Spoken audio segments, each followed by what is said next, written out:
How did Domino's become a global giant? With just one simple trick. In the late 1970s, Domino's was just a struggling small pizza shop. They couldn't compete with the taste of their rivals. But then, they realized a fascinating psychological truth. Starving people don't care about gourmet taste. They care about speed. So, Domino's made a legendary bet. 30 minutes or it's free. Suddenly, they weren't just selling pizza anymore. They were selling speed, certainty, and relief.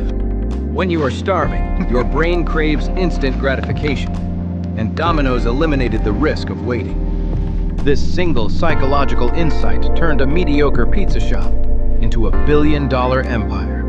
If you want to build a massive business, stop trying to be perfect. Just find a desperate human problem and solve it faster than anyone else.